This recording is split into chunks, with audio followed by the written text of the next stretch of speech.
Welcome to the Plato Paradigm, a paradigm shift in reading Plato's dialogues. Episode 259, Lysis Conclusions. The dialogue opens with the Hippothales story, and then we have the conversation with Lysis alone, which is more about the restrictions put upon Lysis by people who want him to be good at technai, with Lysis himself misunderstanding what this means. Yes, they do restrict him, but it doesn't mean that they will simply wait for him to be competent so that they don't restrict him anymore. This is not a reason for him to think that they then would like him, and they don't like him now. He has the wrong idea about philia.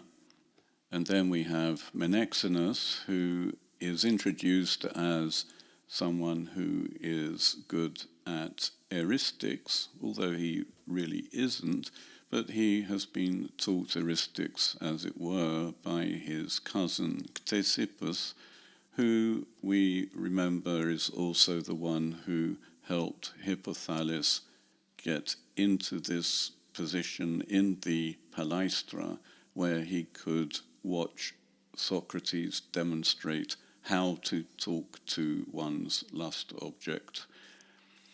Then we have Hippothales himself, and all of this looks like a complete mess. There doesn't seem to be much order or logic in the dialogue.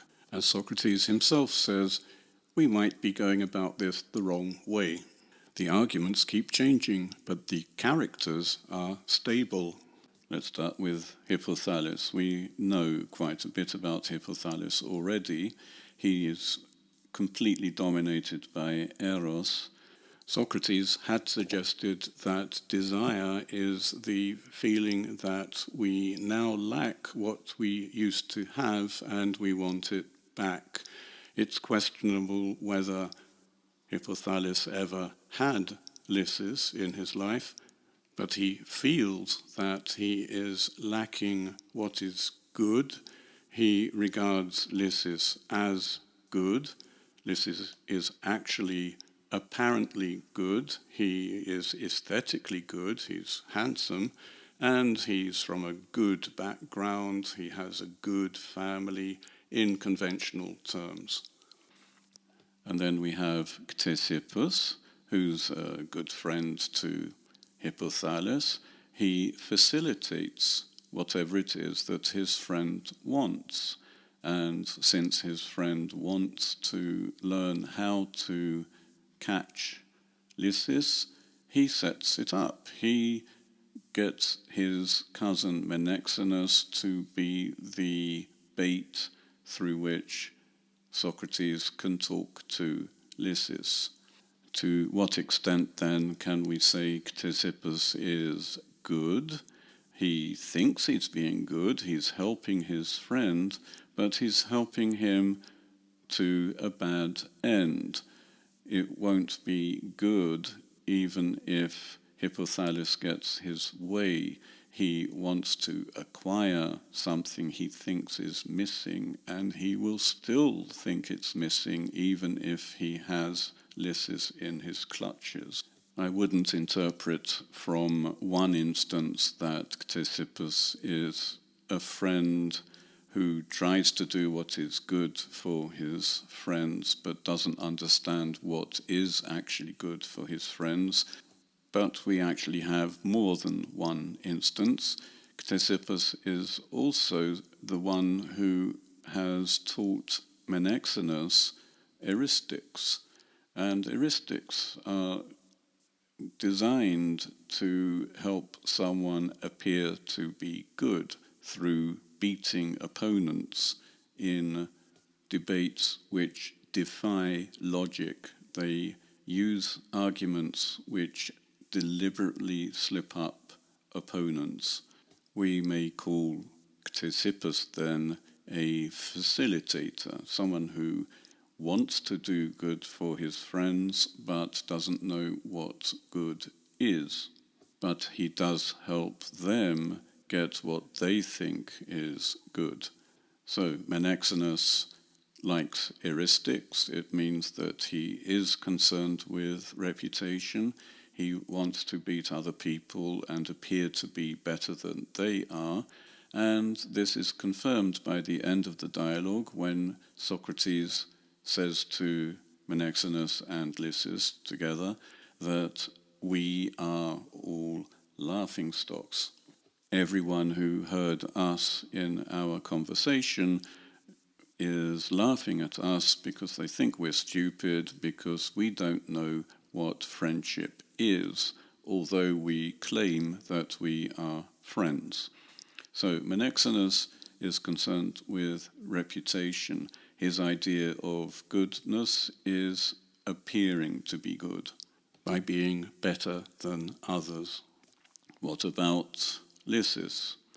It would seem that he is also a bit concerned with his reputation, as we may see from Socrates including him in what he says about them being a laughingstock at the end of the conversation.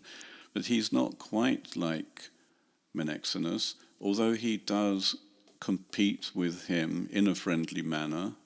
After all, he is the one who asked Socrates to defeat Menexenus in an heuristic debate.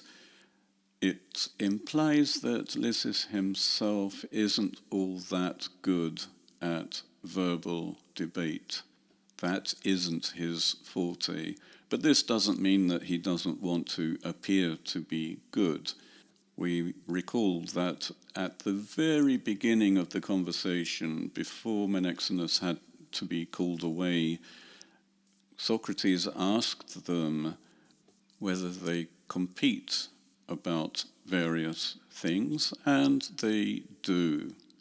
It would seem from the conversation Socrates has with Lysis on his own that he does have possibly some vision of being better than everybody else, but he's going to be better than everybody else, not through heuristics, but through being a better technites, a craftsman, someone who has the skill required to be better than others, and not just any skill, but politike arete, politike techne, the art of ruling.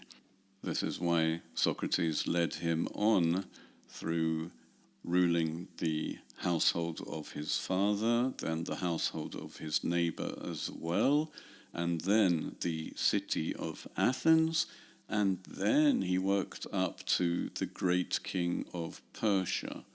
And I think Socrates was working up to suggesting that Lysis should rule the entire world.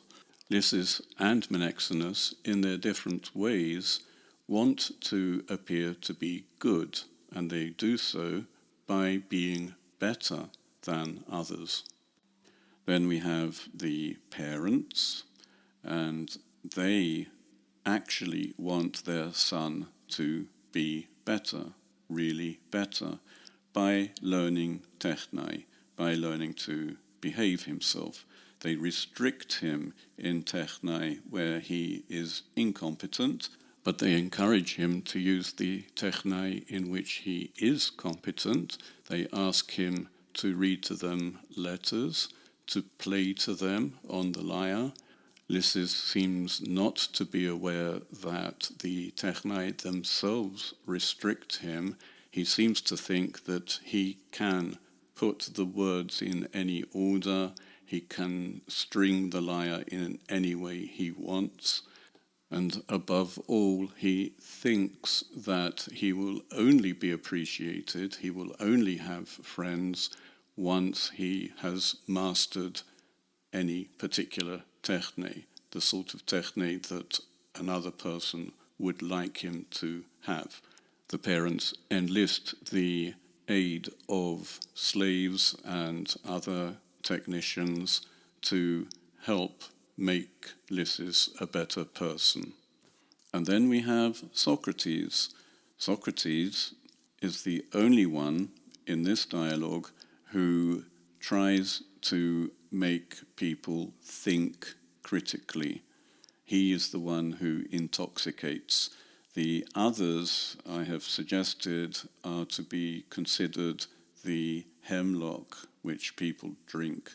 The way they teach, the way they try to make other people good, is by keeping them in the opinions they already have. They don't have to think critically.